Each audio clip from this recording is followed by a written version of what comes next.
the sport had to be legalized in New York. Why? You know, it's a long story, but to sum it up for you, it was a union issue. My partners used to be the Fertitta brothers out of Las Vegas, and they own the fourth largest gaming company in the city, and they were non-union. So the Las Vegas Culinary Union is what kept us out of New York this whole time. The Las Vegas Culinary Union. Yeah, is that interesting? Now, Tillman Fertitta had a show here on CNBC. That's right, yeah. So it's all coming together. So what does that mean? I mean, the fact that New York State is open to you, is that it's actually material for the business in terms of, broadening the venues and everything else you can do, or is it just kind of an add-on? Well, we should be here. You know, the reality is that we should have been here a long time ago. Every fighter wants to fight at MSG, and we want to do an event there, and it's great for the city of New York. Plus, this is the media capital of the world, so it's another big milestone for us. You know, the issues with concussions in football have become so huge. What do you think now? This sport is becoming so popular that now it's going to become a more mainstream kind of issue. Right. These guys are bloodied up. They're I mean, it's scary. I can't really watch it. Well, you want to hear something? In the 20-year history of the UFC, 20 years, there's never been a death or serious injury. Well, that's cheerleading can't say that. That's a place to start anyway. Yeah, but cheerleading can't say that. But truly, I mean, you got to be worried about it. There's litigation issues in the future, right? Let me tell you what.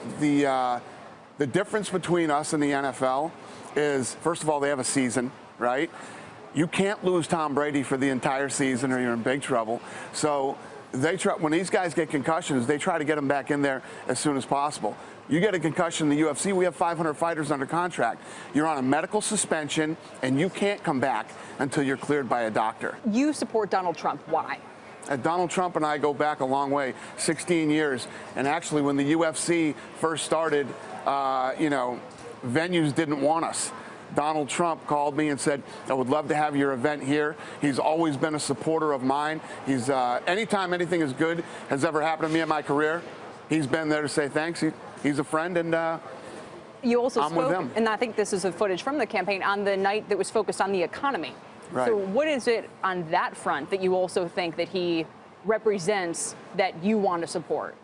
Well, he's the typical guy that, he's for all type of businesses, small businesses, big businesses, and I just think that Donald Trump is, I think he's the guy. I think there's a lot of reasons. I think he's interesting, and hey, let's shake it up. I'm in for it. I don't want to get too political here and start, because I don't like to bash the other side. I support Trump, and I'm voting for him. Hey CNBC fans, thanks for checking out our YouTube channel. Here you're going to find videos packed with all of the information that you need to be smarter about your finances. You can subscribe by clicking right here and click on all the videos around me or the I right here to watch the latest from CNBC. Thanks for watching.